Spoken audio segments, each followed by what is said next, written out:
next segment, Randhir is going to lead you all through doing analyses using his system with a common set of data. So he'll have some data up on the system, and he'll kind of be going through how you would take a template and modify the template to work with that data. Then, for the second part of the afternoon, you're going to start to try to do it with any data you have. And if you don't have any data, we can give you more data that you can play with that we have. But just have you try to now take the hand-holding session and do it yourself.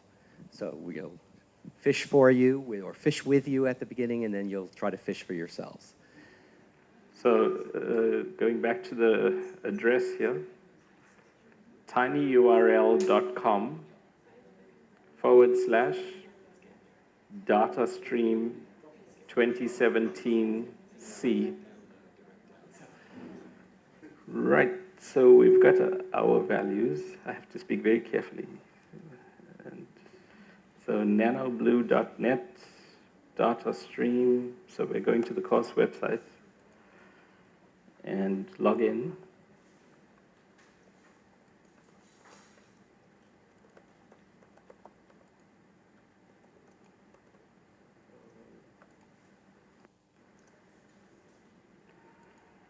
Okay. We got to log in. Because we're going to the data view page, so we need to be logged in for that. What if we remember or don't remember?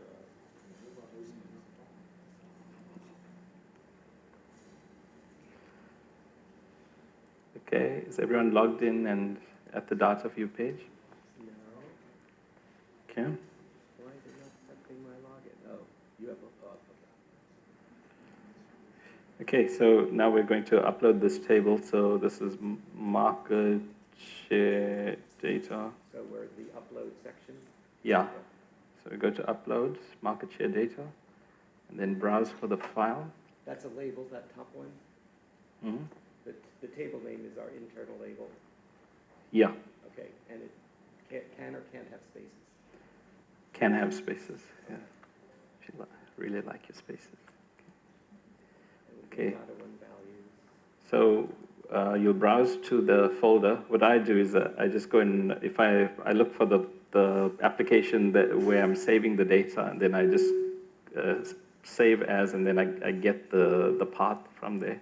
For many of you, it's in your downloads folder. So you can just go to the downloads folder. This PC downloads. No, you just have to find that data.onevalues file on your drive. Point to it. You don't have to write it in, you just click on the folder next to the... Okay, so you find the file, give it a table name, and upload data file. Okay, you named it, anything. This is your label, market share. So you'll see the file appear here on your list. So under upload, that new table should appear there, market share data. Find the file. Yeah. And yeah, this is the silly part. You have to refresh the page then. Okay.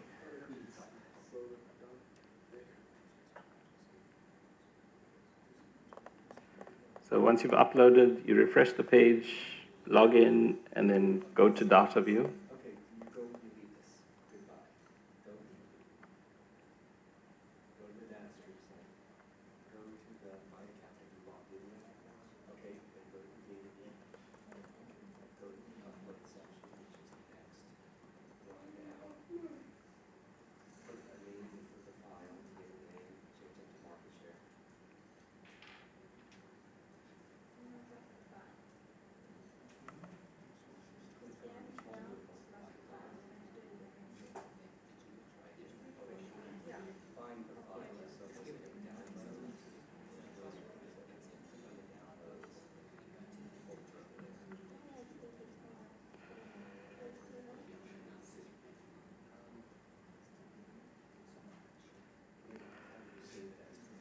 Okay, then once you're there, you go under data tables and you find that market share data.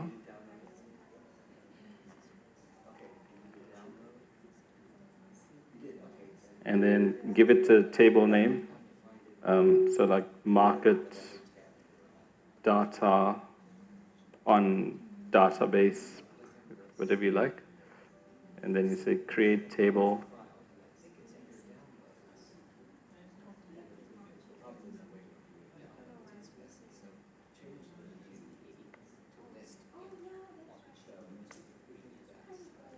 Right? And then you should get the new table here under your data table. So if you click on that, you should get this in your database now.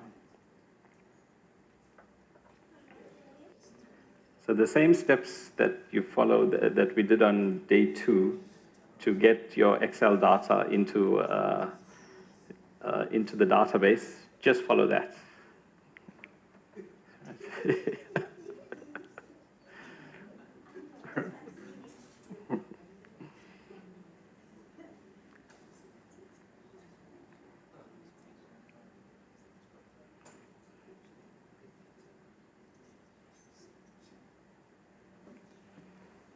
So you have to upload the file first, and then you use that uploaded file to create your table. So once you've uploaded, you'll get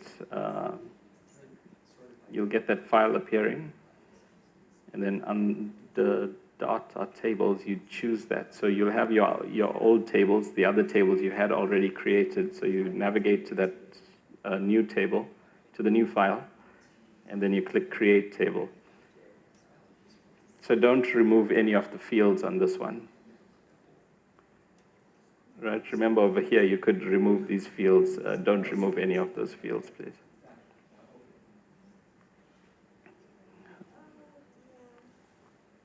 Okay, upload the data file. Okay, from upload the data file, what do? You refresh the page and log in again.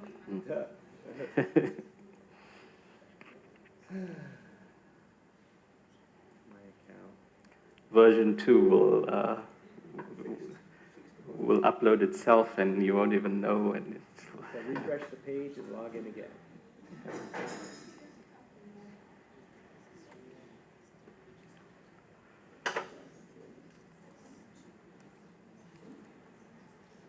Okay.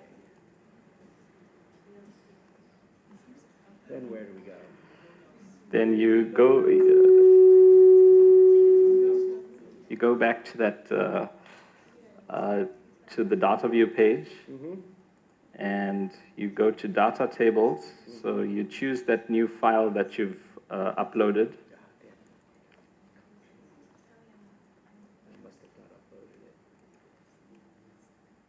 And you should see these things in this box, right?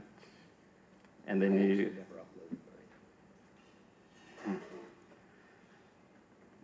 you give a new table name here, and you hit Create Table. And then you'll see the label appear over here under Tables. So if you click on Tables there, then you'll see the table in the database.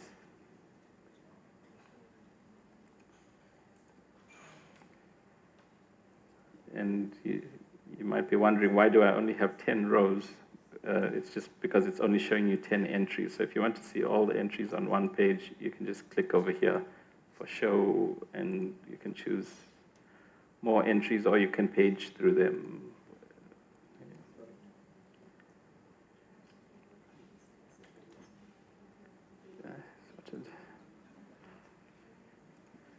Who's not there yet? Yeah. Who's our tutor? Okay.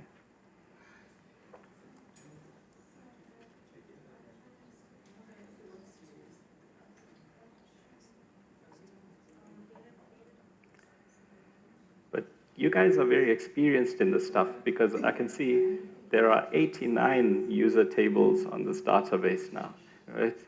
I'm responsible for 4 of them.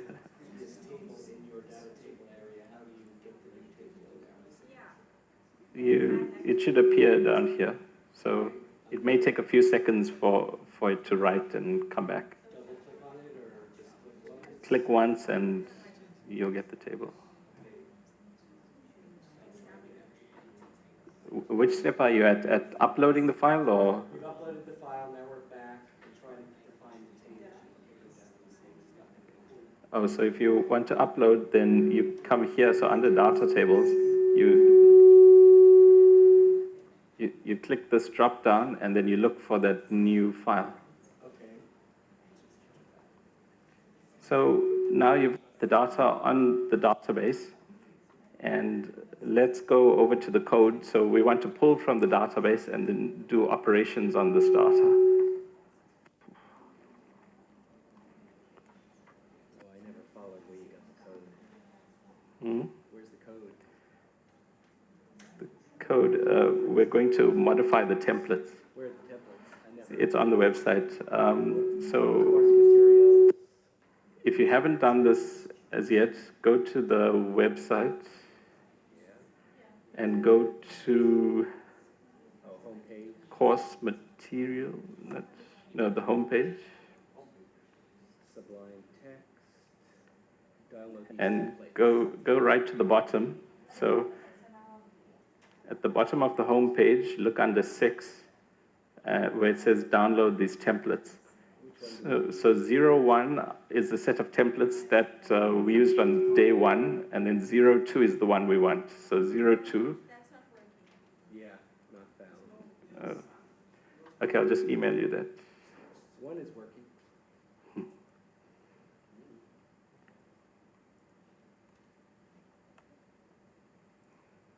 Did I do sublime text is the question.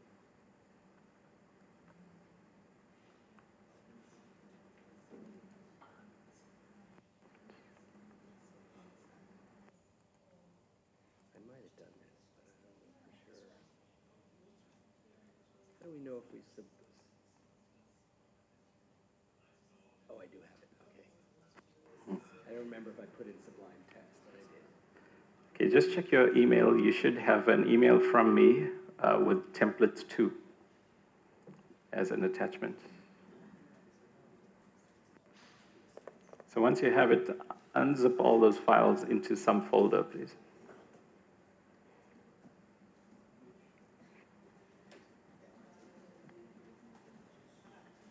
So unzip that attachment into a folder on your hard drive. Just check it's not a problem with your table by just using my table. So look, I've suspended all the security on the website, right? You can totally pull in any data table. So if you just want to check if you're not getting the result as yet, then just check it isn't an issue with your table by changing that number to 89. So that's my table.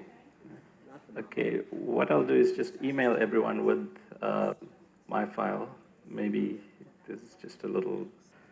So I'm emailing everyone with this, with my version of that code, right? So if you're stuck, and even when you add in 89, even when you replace that number with 89, and if you still don't get a result, then run the file that will appear in your email.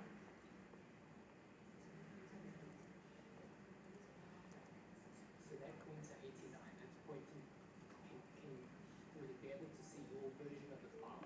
Yeah. Can we work with our version that we've uploaded?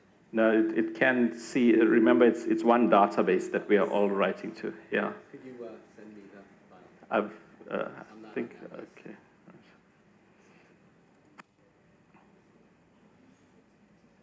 I'm not a student in the class.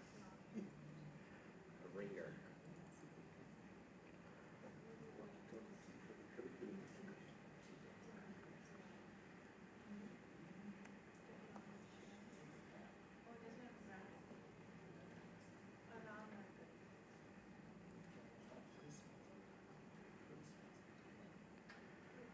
Okay, I've sent it.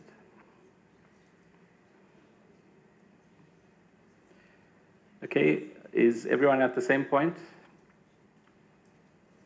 Remember I said we want a quick and dirty indication that we've got data back from the database. So we aren't going to go and try and put it into tables and all of that yet. We just want something spat onto the screen that looks vaguely like the data that we should have. So if you have something like this on your screen, then it's successfully drawn the data. Oh. Even American spelling is not bad enough to mess that up. Yeah. Parameters. I left out, it wasn't a spelling. Yeah, in fact, debugging code is it's a great joy in life of mine. Not. Okay. Apparently, it's running a lot quicker in Chrome, right? Yeah. Okay. So let's, I think most people are there. If you haven't reached there, just use that file I've emailed you, please, right? Yeah. Usually giving courses and there's a back looking at the plots. Yeah. Right out the window, right? Control S should not work. Sorry, I didn't get. Yeah. Control S doesn't work. It's Command S. Oh, on an Apple, yeah, Command is the equivalent of Control. Yeah. Do you have a Control key? Oh, so just add the Control key on the Apple. So you have to insist on. Well, okay. So now serve that into. We seem to be getting some results. Let's serve that into the page. So now we're going to take quickly there. So the code that we had commented out, let's cut all that code, right? So you highlight all that commented out code and just Control X to cut it. Right, so you've highlighted, Control X, and then you come up here inside the function. So you go to a new line here inside the function. So directly underneath where you've got the PR, you hit Control V.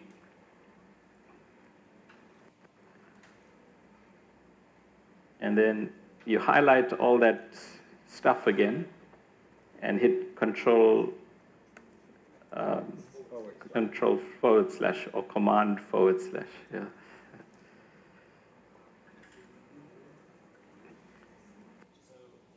You see, these statements are about putting things into the document on the screen, right?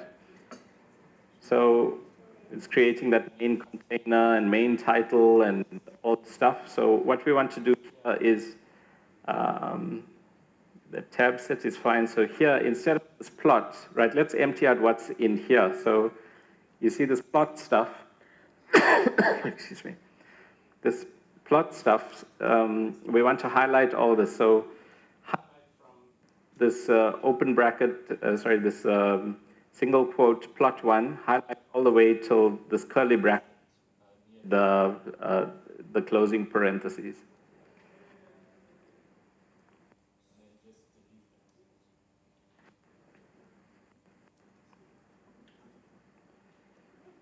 Okay, and now we're going to specify the table name. So we can call it, we can just assign an arbitrary name there. I'm just calling it table. And then we specify the type of object we want to create. So a table.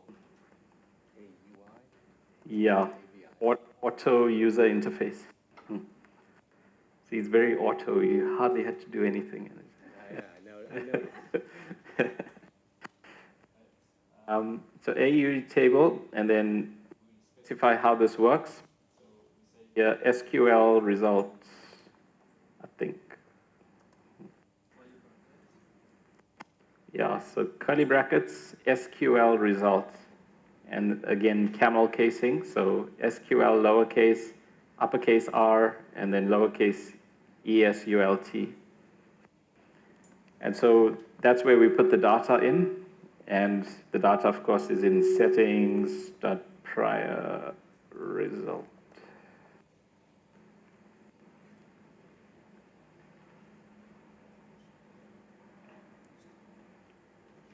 And I'm going to shift this across. You see the indentation is not quite right. So you highlight all these lines, right? And then hold down Control and press the right square bracket key. So holding down Control, look for the right-hand side of your square brackets. So just tap that key and you see it shifts it, it indents all those lines, and then indent it one more time, so that we know all those ads are pointing to that create UE.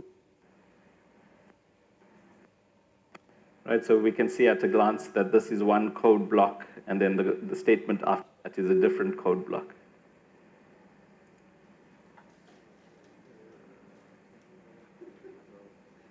That's that doc UE thing, that's different. Doc UE. That's the next line after that. Yeah. So this is a different kind of sequence, right? Remember we did a database sequence, that's happening inside the database sequence. So here in this function, we are creating a UE sequence. So a user interface sequence, which means draw this thing first, then draw that thing, then draw that thing inside of that thing, and so on. So here you can see create UE, and we're saying dot add this stuff, and then dot add that stuff, and so on. So each time we make it dot add something, it draws it inside of that previous thing. So in a way, it's similar to what we said with create DB. Create DB had an array of things. This one adds it by saying add instead. Just to add to the clarity. It's, yeah. And so we say render there, and then hopefully that puts our... Wait, what was that last thing? That was too quick. Oh, the doc UE seek render, okay. Right. So, yeah, hello. So you should have that line already, you just need to uncomment it. Okay.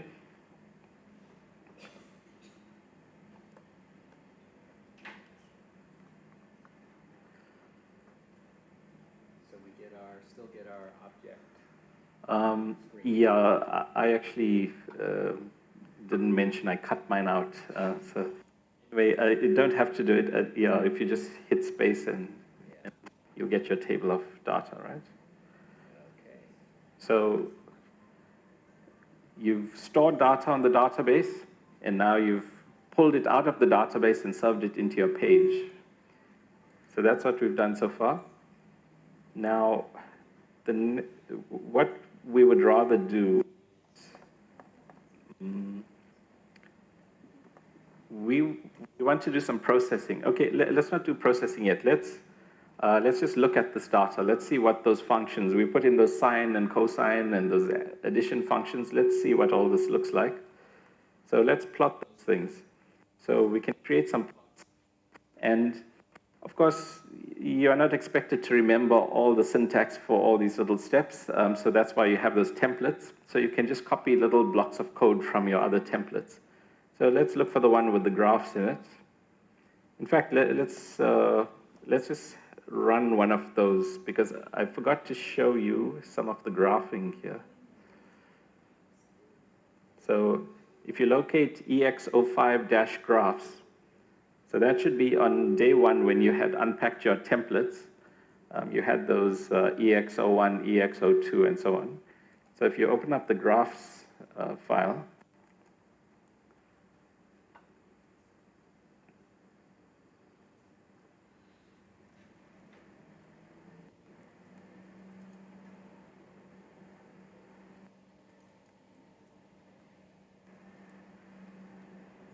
my graphs.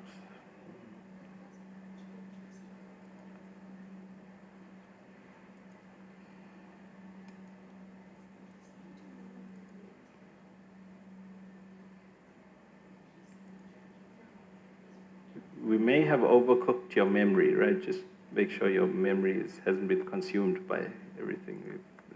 When you're debugging and you're reloading many times, it tends to use up more of your memory.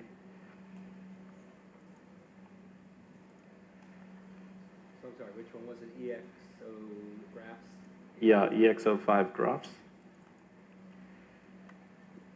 So this version should be fine.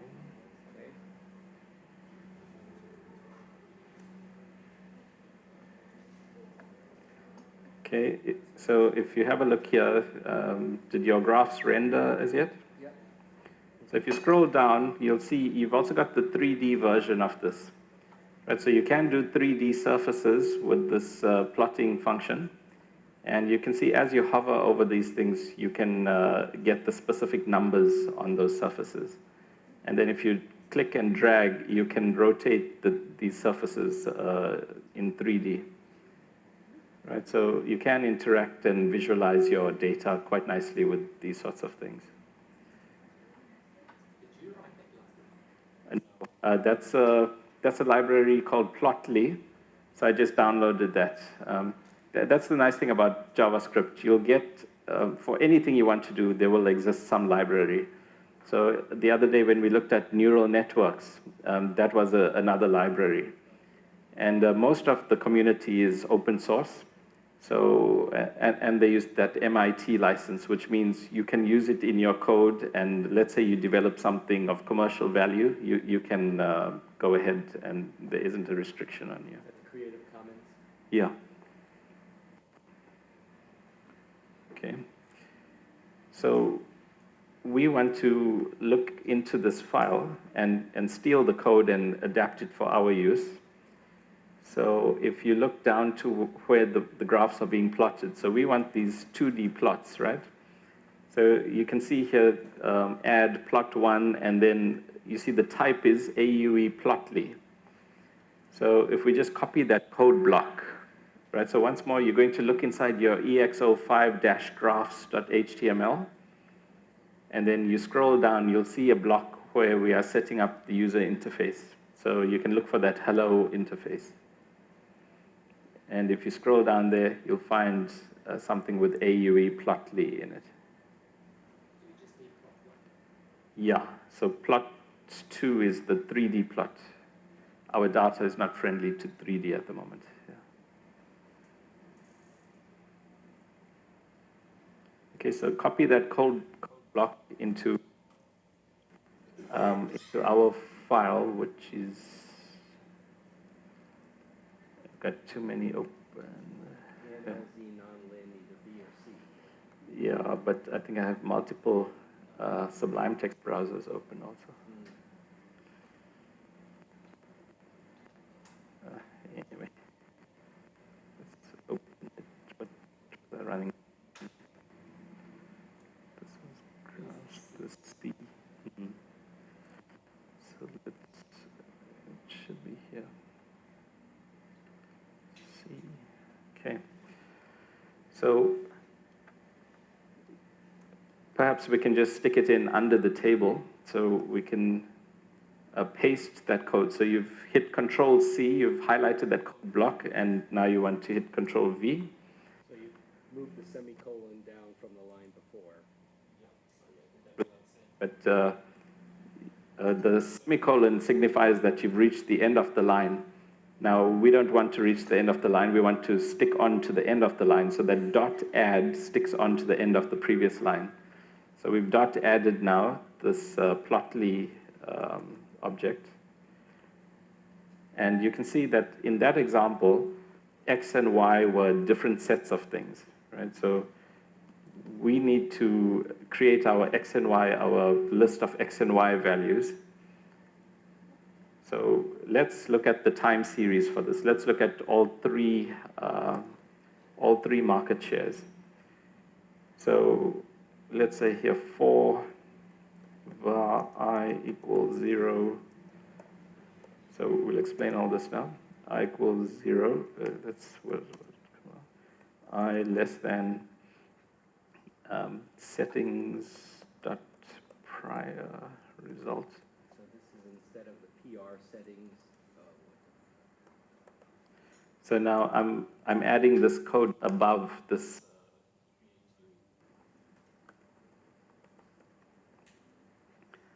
Right, so you just go above create UE and you create this for loop. So for loops, can I assume? Yeah, I can't assume. Create DB parameters function, and then after that. Okay, so a for loop is going to loop through all your data, right? So you've got this block, your market share, you've got this table with all these rows, so we want to loop through each row.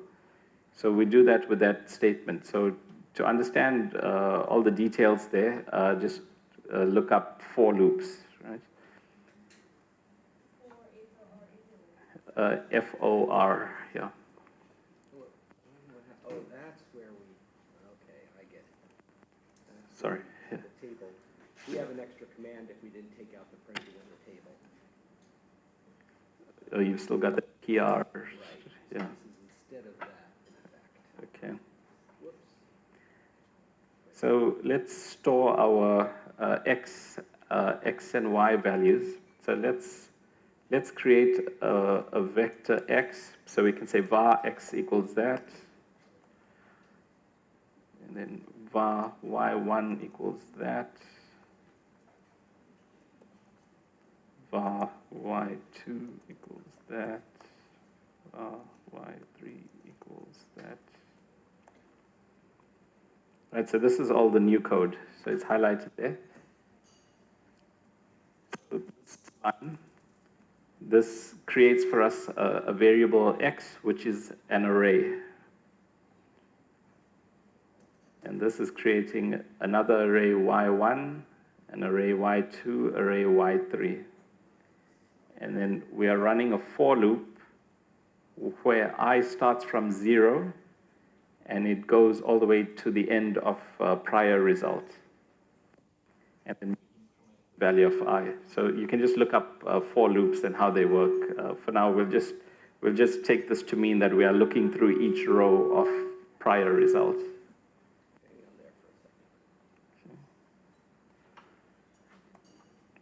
And now what we want to do is store each value of the time variable in the x vector. So we want to create a vector x which has each value for time in it, right? So we're going to say here x dot push, because it's easy to understand. And then we want to pull out the time value for each row. So we're going to say inside there, settings prior result 0.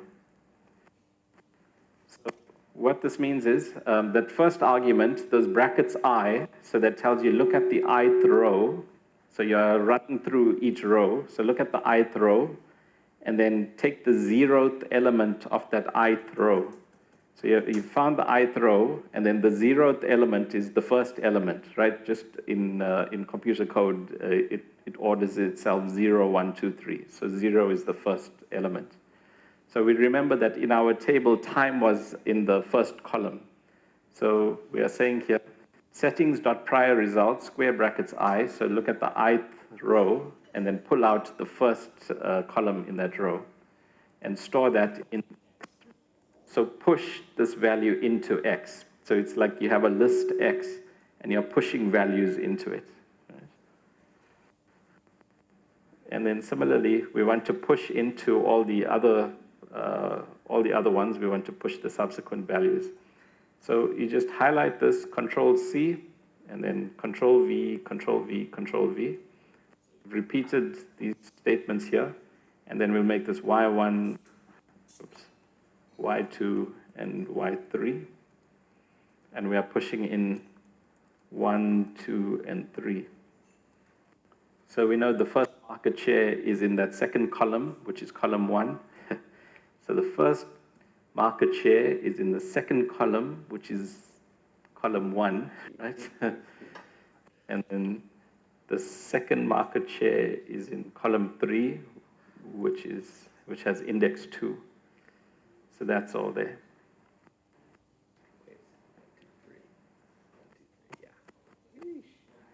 All right.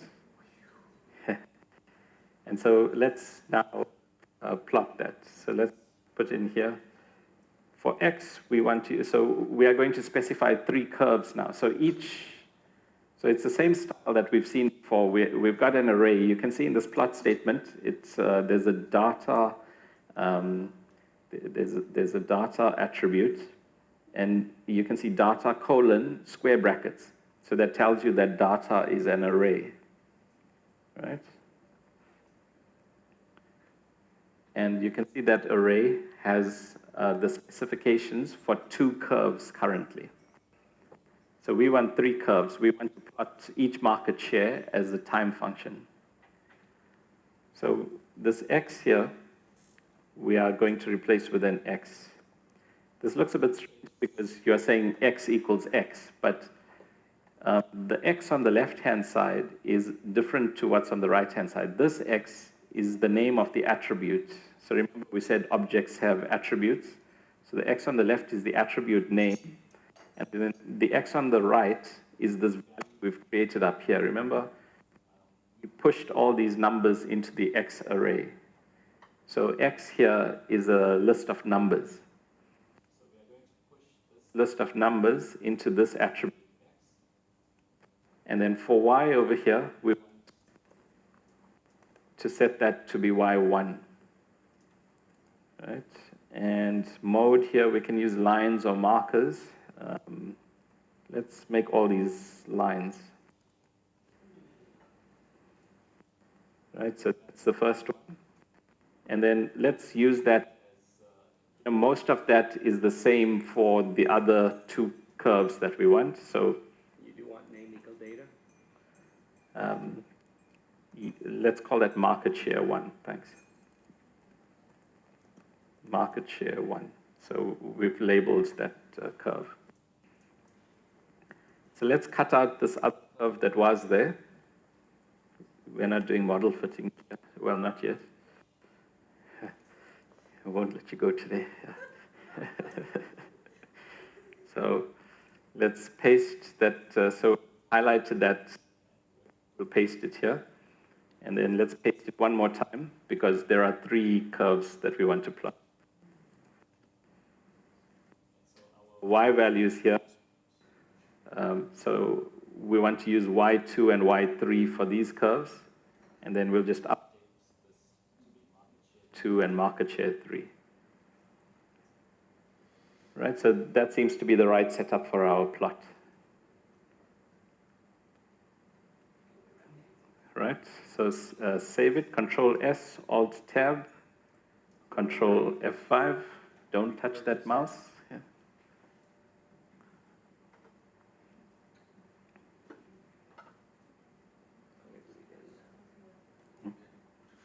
Sorry, I'll mail the code. Yeah. Okay.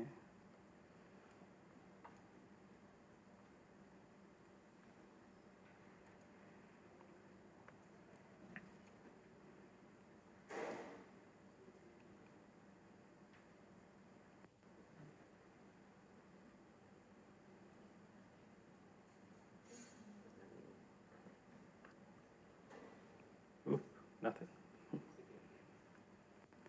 Okay, we have a blank plot.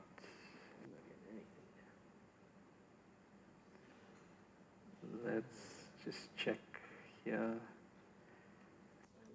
Function PR I wrote for quick. So creating a quick object here.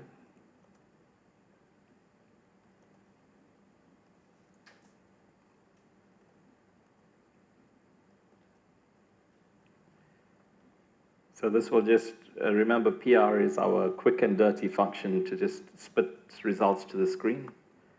So just refresh that and let's see where it's gone wrong. So I'm trying to work out, was the error in terms of the data when we tried to make those vectors. So yeah, that was the error. So for some reason, X hasn't filled up with those numbers. And if you look at it, settings.priorResult, we are treating it as if it's an array, but actually, if you look at settings.priorResult, if you do a PR on settings.priorResult, you'll find that the matrix is stored in an attribute called result. So what we should have done first over here was say settings.priorResult.result.length, right? So you can add .result in over there. And then settings.result.result here where we are pulling out the individual values. And so we can just copy and paste that .result wherever we've got settings.priorResult.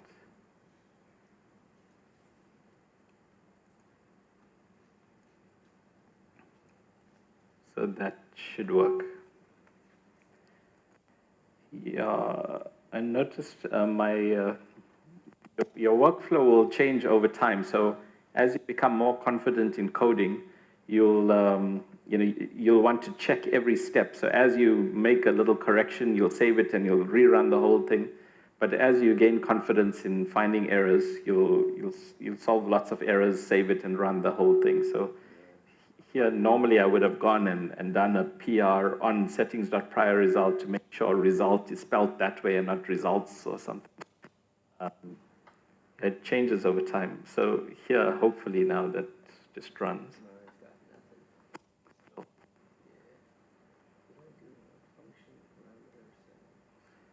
So if it's got nothing, then we should do a PR on settings.prior result.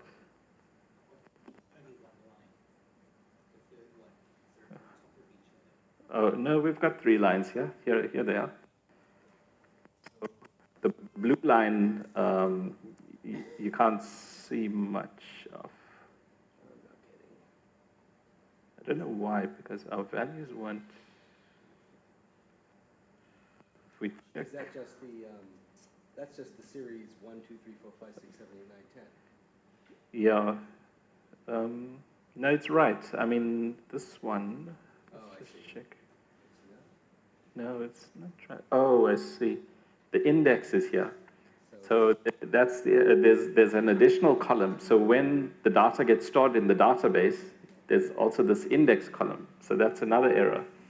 So what we should do is run this 1, 2, 3, 4. So before, when I was making a point of saying start at 0, we actually start from 1 anyway. So if we switch that to a 1, so here where we were pushing things into we should have been pushing from 1 instead of from 0. Right, so this should run now. And Is that, hmm? this is I just want to check it.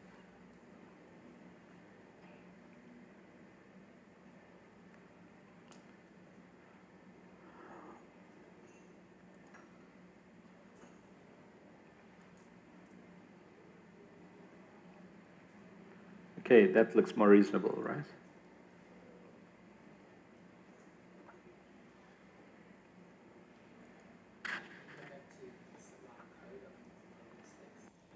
Okay. Yeah, I got something. Could you scroll up a bit? Make it smaller like that. Scroll up. Keep going. Keep going. Yeah.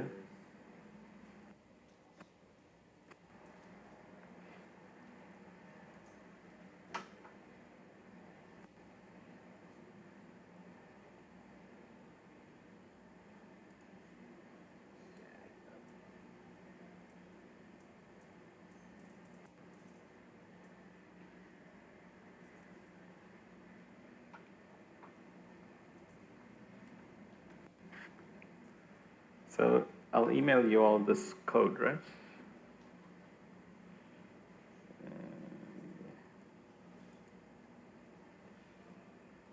With the Vic also.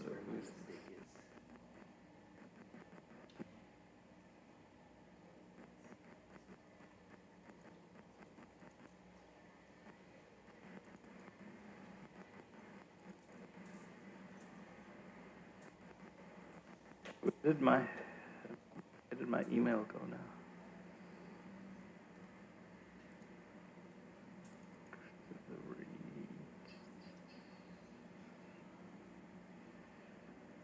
Here.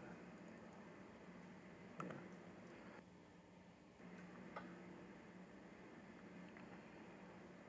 Gosh, now let's see. Come on, update.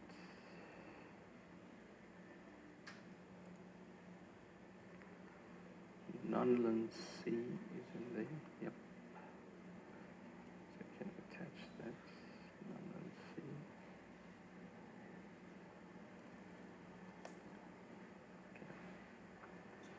Okay, so I've emailed the code to you all now also. Yeah? Oh. see, are you on this list? Let's have a look at this.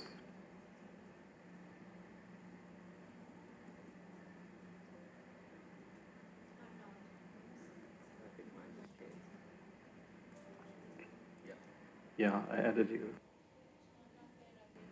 Okay, what's your email address? RMK.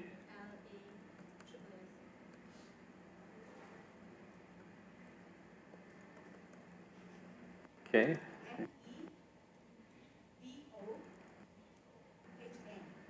HN.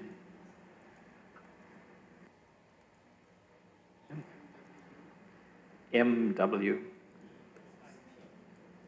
ELIK. P. Like that? Okay. Now I was hoping to think of the time series. We do, how are we for time? Hmm? Time, home time. 4 o'clock is home time. Yeah. Okay, what I'll do is I'll make a YouTube video for the follow-on where we actually do the footing on the time series, right? So I'll send out the link to the YouTube video for that, and you can follow it from there.